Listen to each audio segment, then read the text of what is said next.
أعوذ بالله من الشيطان الرجيم. بسم الله الرحمن الرحيم. يا أيها النبي إنا أرسلناك شاهدا ومبشرا ونذيرا وداعيا إلى الله بإذنه وسراجا منيرا وبشر المؤمنين بأن لهم من الله فضلا كبيرا ولا تطع الكافرين والمنافقين ودع أذاهم وتوكل على الله وكفى بالله وكيلا.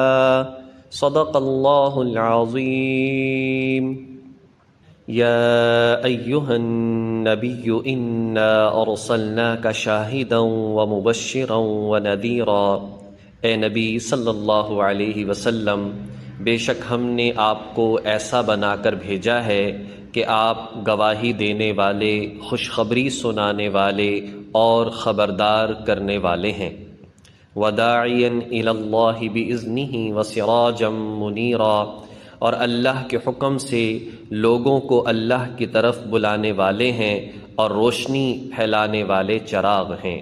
اس سے قبل آیات میں نبی پاک صلی اللہ علیہ وسلم پر درود و سلام کے حوالے سے اور اسی طرح سے حضور کا خاتم النبیین ہونا اور زمانہ جاہلیت کی رسموں کو ختم کرنے کے لیے حضور علیہ الصلاۃ والسلام کا حضرت زینب بنت جحش رضی اللہ تعالی عنہا سے نکاح کرنا، اور پھر اس سے بڑھ کر آگے اللہ تعالیٰ نے ایمان والوں کو اللہ رب العزت نبی علیہ الصلاۃ والسلام کے ذریعے سے اپنا قریب کرنے کے لیے ذکر اللہ کی کثرت، صبح و شام تسبیح کا کرنا، اور پھر حضور کی برکت سے امت پر جو رحمت برستی ہے اس کے کچھ اعمال ذکر فرمائے.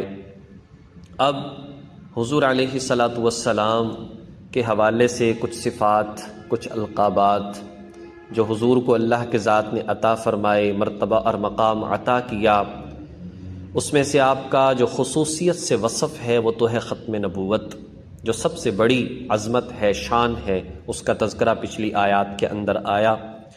اب یہاں پر فرمایا کہ اے نبی صلی اللہ علیہ وسلم، ہم نے آپ کو گواہی دینے والا بنا کر بھیجا ہے.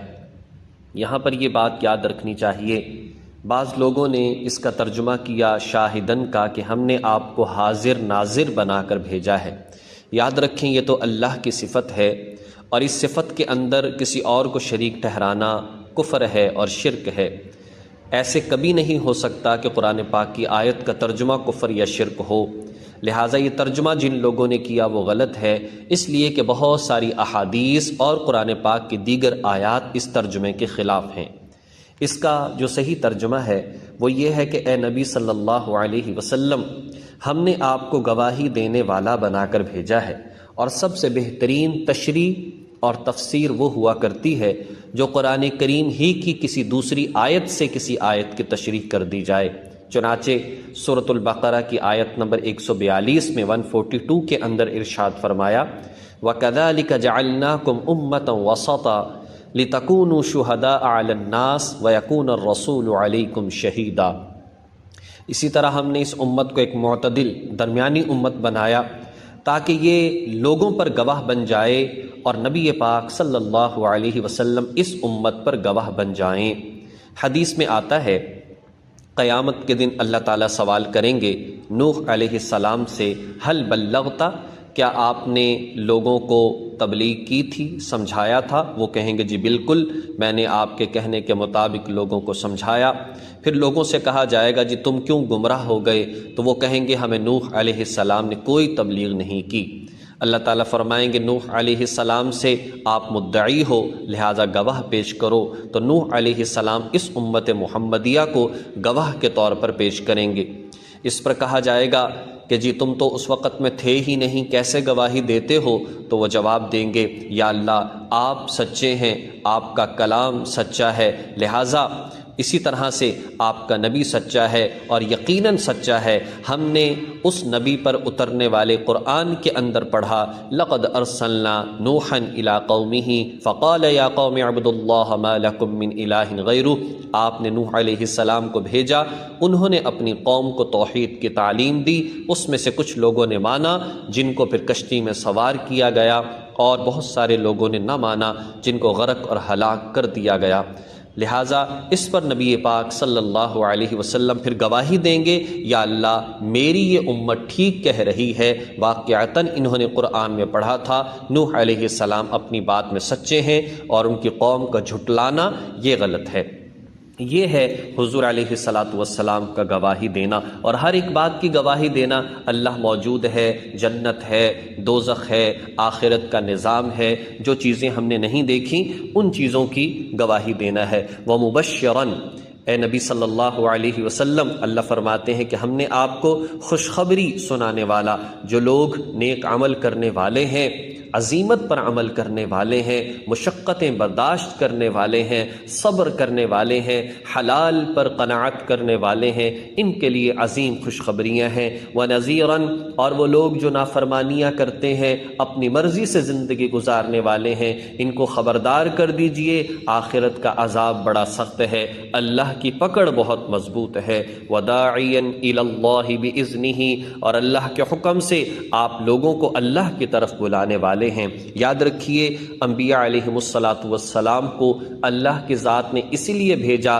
تاکہ لوگوں کا تعلق اللہ کی ذات کے ساتھ جوڑ دیں، لوگوں کو اللہ تعالیٰ کی ذات کا تعارف کروائیں اور انہیں گمراہی سے بچائیں۔ یہ کام سب نبیوں نے کیا، سب بڑے فکر مند تھے، لیکن سب سے زیادہ فکر اس بات کی نبی پاک صلی اللہ علیہ وسلم کو تھی، اور اس کی بنیادی وجہ یہ تھی کہ آپ کے بعد کوئی نبی نہیں ہے، آپ خاتم النبیین ہیں۔ قیامت تک کے لیے اسی تعلیم کی روشنی میں ساری امت نے زندگی گزارنی ہے۔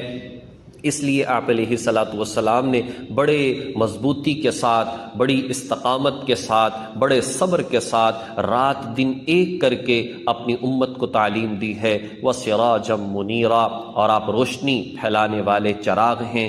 آپ نے ایمان کی روشنی کو پھیلایا، آپ نے اسلام کی روشنی کو پھیلایا، آپ نے شریعت لوگوں کو سمجھائی، آپ نے اس قدر اہتمام فرمایا اس چیز کا کہ لوگوں نے ہر چیز کو محفوظ کیا۔ قرآن پاک کی تعلیم سکھا دی، قرآن پاک کی تلاوت سکھا دی، قرآن پاک کی تشریح عمل کر کے سکھا دی۔ آپ نے ہر حوالے سے اپنے گھر کی عورتوں کے ذریعے سے عورتوں کو، بچوں کے ذریعے سے بچوں کو، اور اپنی تعلیم کے ذریعے سے خود کاروبار کر کے میدان جنگ میں جا کر، اور اسی طرح سے عبادت کر کے آپ علیہ الصلاۃ والسلام نے ایک ایک بات اپنی امت کو سمجھا دی، اور ظلمت تاریکی سے نکال کر آپ نے لوگوں کو نور میں لا کر کھڑا کر دیا۔ وَبَشِّرِ الْمُؤْمِنِينَ بِأَنَّ لَهُم مِّنَ اللَّهِ فَضْلًا كَبِيرًا، تم مومنوں کو خوشخبری سنا دو کہ ان پر اللہ کی طرف سے بڑا فضل ہونے والا ہے۔ یہ جمے رہیں اس ایمان پر، یہ استقامت کے ساتھ قائم رہیں اس اللہ کے دین پر، مشکلات آئیں صبر کرتے رہیں۔ دیکھیں پھر اللہ تعالیٰ کیسا اپنا فضل فرماتا ہے، کیسا اللہ سکون عطا فرماتا ہے، کیسا آخرت میں کامیابیاں عطا فرماتا ہے۔ اور یاد رکھیے آگے اللہ رب العزت نے حضور علیہ الصلاۃ والسلام کو مخاطب کر کے امت کو سمجھا دیا، وَلَا تُطِعِ الْكَافِرِينَ وَالْمُنَافِقِينَ، اور اے نبی، اے امت محمدیہ، کبھی کافروں کی اطاعت نہ کرنا، والمنافقین، منافقوں کا کہا نہ ماننا، وَدَعْ أَذَاهُمْ، اور آپ پرواہ نہ کیجئے ان کی تکالیف کی۔ یہ جو طرح طرح کی باتیں کر رہے ہیں، آپ کو طعنے دیتے ہیں، تعلیمات کو جھٹلاتے ہیں، یہ کچھ بھی کرتے رہیں، آپ پرواہ نہ کریں، آپ اپنے مشن پر قائم دائم رہیں، آپ اپنے مشن پر محنت کرتے رہیں۔ اگر آپ جوابات کے چکر میں پڑ گئے، اگر آپ نے باتوں کا جواب دینا شروع کر دیا تو آپ اپنے مشن کے اندر پیچھے رہ جائیں گے۔ لہٰذا جو کوئی منزل طے کر لیتا ہے وہ پھر اس پر محنت کرتا چلا جاتا ہے، وہ یہ نہیں سوچتا کہ میں لوگوں کے جوابات دوں، وہ اپنی ایک منزل طے کر کے بس اپنی منزل پر گامزن رہتا ہے، تبھی وہ کامیابی جلدی سے حاصل کر سکتا ہے۔ وتوکل علی اللہ، اور اللہ پر مکمل بھروسہ رکھیے، وکفی باللہ وکیلا، اور اللہ رکھوالا بننے کے لیے کافی ہے۔ اللہ بہترین ہے بطور کارساز کے، بگڑیاں بنانے والا اللہ کی ذات ہے۔ تو ان آیات کے اندر سمجھا دیا دین پر قائم رہو، اسی میں کامیابی ہے، اور کبھی دین کے خلاف نہ کسی کافر، نہ کسی منافق، اور نہ ہی جو لوگ اعلی کار ہیں کافر اور منافقین کے، ان کی بات کو ماننا۔ جس قدر انسان اس بات کو مانے گا اسی قدر وہ کامیاب ہے، اور جس قدر اس کے اندر خیانت کرے گا اس قدر وہ اپنے اوپر ظلم کر رہا ہے۔ اللہ رب العزت توفیق عمل نصیب فرمائے۔ وآخر دعوانا ان الحمد للہ رب العالمین۔